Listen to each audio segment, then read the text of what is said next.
5, 4, 3, 2, 1, 0.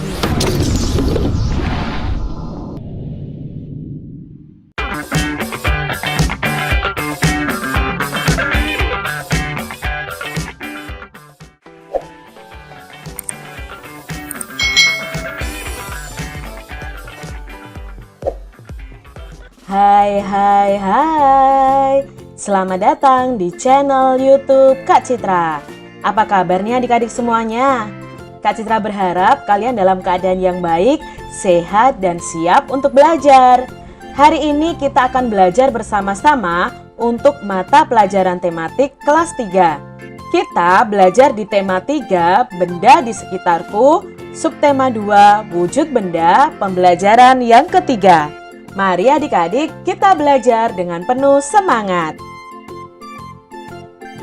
Adik-adik, kita akan membaca bacaan benda padat. Salah satu wujud benda antara lain padat. Banyak contoh benda padat di sekitarmu. Batu, pensil, dan kursi merupakan benda padat. Mengapa benda-benda tersebut digolongkan sebagai benda padat?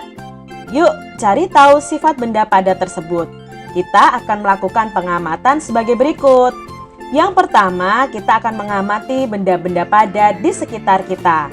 Lalu kita akan menuliskan sifat benda padat berdasarkan pengamatan kita.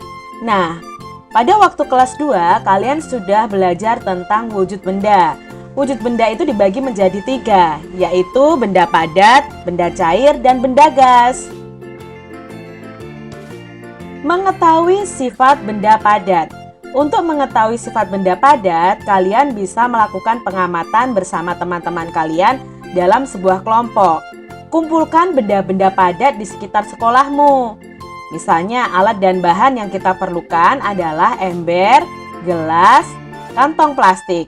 Lalu, langkah-langkah percobaannya, masukkan benda yang kamu kumpulkan ke dalam ember. Kemudian pindah ke dalam gelas dan terakhir ke dalam kantong plastik. Catatlah hasil percobaanmu ke dalam tabel di bawah ini. Lihat contoh nomor 1. Nah, di sini Kak Citra sudah memiliki tabel. Benda yang Kak Citra amati pertama adalah pensil. Ketika pensil dipindah dari ember, lalu dipindah ke kantong plastik, bentuknya apakah berubah sesuai tempatnya? Ternyata bentuknya tidak berubah, maka di sini Kak Citra silang. Lalu bentuknya tetap walaupun tempatnya berubah? Iya, bentuknya pensil tetap, maka Kak Citra centang. Apakah pensil dapat digenggam? Ya, pensil dapat digenggam. Apakah pensil tidak dapat digenggam? Nah, ini salah ya adik-adik. Pensil itu bisa digenggam. Nah, di sini Kak Citra memberi contoh 4 benda yang ada di sekitar sekolah. Contohnya yang pertama adalah batu, buku, penghapus, dan tas. Nah, sekarang batu adik-adik. Apakah bentuknya berubah sesuai tempatnya atau bentuknya tetap walaupun tempatnya berubah-ubah? Ya, bentuknya tidak berubah ya adik-adik ya. Berarti yang tetap, berarti yang Kak Citra centang yang ini. Dapat digenggam atau tidak dapat digenggam batu itu? Ya, dapat digenggam. Jadi benda batu itu bisa digenggam. Lalu buku. Buku itu ketika dimasukkan ke ember, lalu dimasukkan ke baskom, lalu dimasukkan ke dalam plastik, apakah bentuknya berubah sesuai tempatnya atau bentuknya tetap? Ya, bentuknya tetap, berarti yang dicentang yang kolom ini ya adik-adik ya. Apakah buku dapat digenggam atau tidak dapat digenggam? Ya, buku itu dapat digenggam, maka yang Kak Citra centang yang dapat digenggam. Lalu penghapus. Penghapus itu bentuknya berubah sesuai tempatnya atau bentuknya tetap? Ya, bentuknya tetap adik-adik. Dapat digenggam atau tidak dapat digenggam? Ya, dapat digenggam. Lalu tas adik-adik, apakah bentuknya berubah sesuai tempatnya atau bentuknya tetap? Ya, bentuknya tetap walaupun berpindah-pindah tempat atau berpindah-pindah ruangan. Bentuknya tas tetap adik-adik. Lalu tas itu dapat digenggam atau tidak dapat digenggam? Dapat digenggam adik-adik. Nah, ini tadi contoh hasil pengamatan benda-benda padat di sekitar kita. Lalu di sini kita bisa simpulkan bahwa benda padat itu mempunyai sifat 1. Bentuknya tidak berubah walaupun berpindah tempat. 2. Ukuran bendanya juga tidak berubah walaupun berpindah tempat. 3. Benda padat itu bisa disentuh atau dipegang atau digenggam ya adik-adik ya. Itu adalah sifat benda padat. Adik-adik, rumah Dayu berjarak 6 km dari sekolah. Nah, ini adalah rumah Dayu. Lalu ini letak sekolahnya, itu jaraknya 6 km. Jarak dari sekolah ke pasar itu 7 km. Lalu yang ditanyakan di sini, berapa jarak yang ditempuh Dayu dari rumah ke pasar? Maka untuk menjawabnya berarti jaraknya itu ke pasar dari rumah Dayu, itu jarak rumah Dayu ke sekolah ditambah jarak dari sekolah ke pasar. Maka bisa kita tuliskan 6 ditambah 7 km. 6 ditambah 7 sama dengan 13 km. Jadi jarak yang ditempuh dari Dayu ke pasar itu ya, dari rumah Dayu ke pasar adalah 13 km. Udin dan Beni akan berlomba lari. Jarak yang akan ditempuh itu 350 meter. Lomba pun segera dimulai. Saat Udin telah sampai ke garis akhir, Beni baru menempuh 200 meter. Berapa meter sisa jarak yang harus ditempuh Beni sampai ke garis akhir? Nah, untuk mengetahui hasilnya, tadi kan jarak yang ditempuh itu 350 meter. Beni baru sampai 200 meter. Maka sisa jaraknya berarti jarak yang harus ditempuh 350 tadi dikurangi 200 meter. Itu adalah sisa jarak yang akan ditempuh oleh Beni. Maka kita tuliskan di sini 350 meter dikurangi 200 meter. Berapa 350 dikurangi 200 meter? Ya, jawabnya 150 meter. Jadi sisa jarak yang harus ditempuh Beni sampai ke garis akhir adalah 150 meter. Kita lihat soal berikutnya. Jarak rumah Edo ke sekolah itu 2.500 meter. Jarak rumah Siti ke sekolah itu 4.740 meter. Berapa meter perbedaan jarak rumah Siti dan Edo dari sekolah? Maka untuk mengetahui perbedaan itu, kita tinggal mengurangi adik-adik. Mana yang jaraknya paling panjang? Jarak yang paling panjang adalah rumah Siti ke sekolah. Maka nanti caranya adalah jarak rumah Siti ke sekolah dikurangi jarak rumah Edo ke sekolah. Itu akan ketemu perbedaan jaraknya. Jadi kita tuliskan 4.740 meter dikurangi 2.500 meter. Berapa 4.740 dikurangi 2.500? Nah, kalian coret-coret dulu di buku kalian. Berapa hasilnya adik-adik? Ya, hasilnya adalah 2.240 meter. Itu perbedaan jarak rumah Siti dan Edo dari sekolah. Udin pergi ke sekolah dengan bersepeda. Jarak yang ditempuh Udin itu dari rumah ke sekolah 3 km.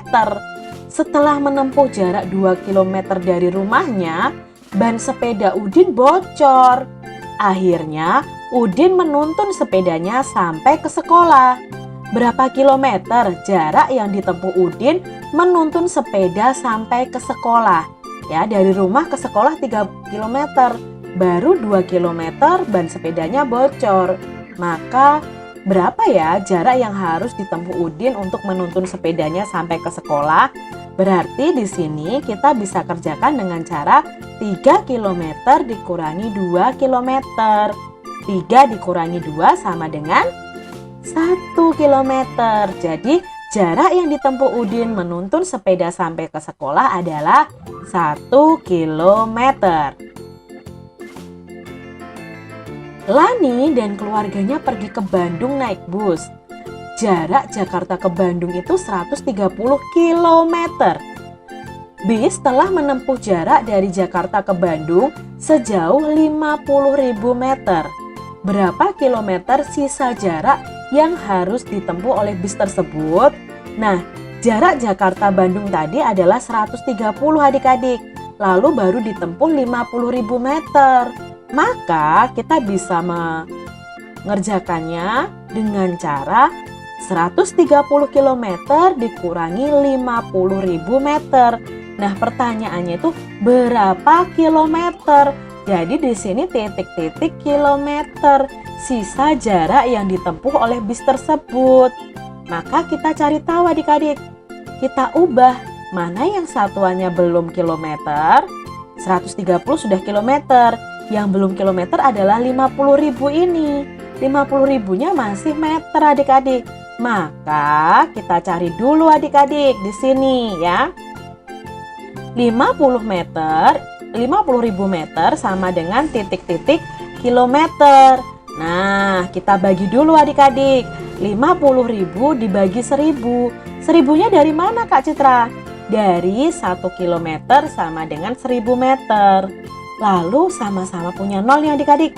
Kita coret saja ya. Kita coret. Kalau di sini dicoret 1, di sini juga dicoret 1. Kalau di sini coret 2 nolnya, di sini juga coret 2. Kalau di sini nolnya dicoret lagi, sini nolnya dicoret lagi. Nah, sekarang ketemu pembagian baru. 50 dibagi 1 sama dengan 50. Nah, kita tuliskan di sini 50. Lalu kita pindah ke sini ya. Kebetulan ini sudah Kak Citra pindah.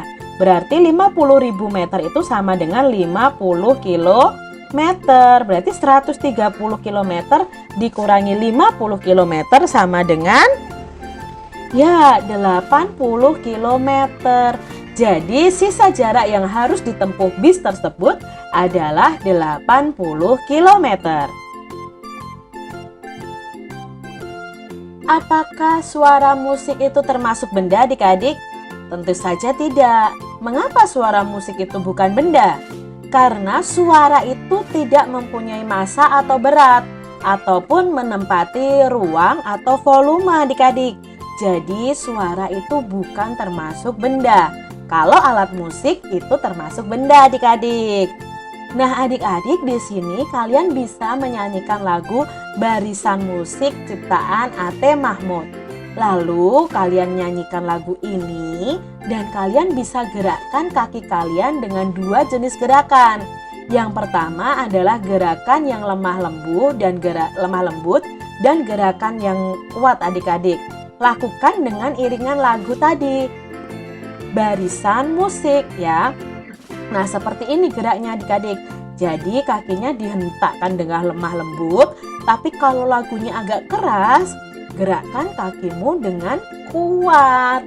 Kalian bisa cari tahu ya lagu Barisan Musik di channel YouTube. Nah, kalian bisa cari tahu lagu Barisan Musik ciptaan Pak A.T. Mahmud.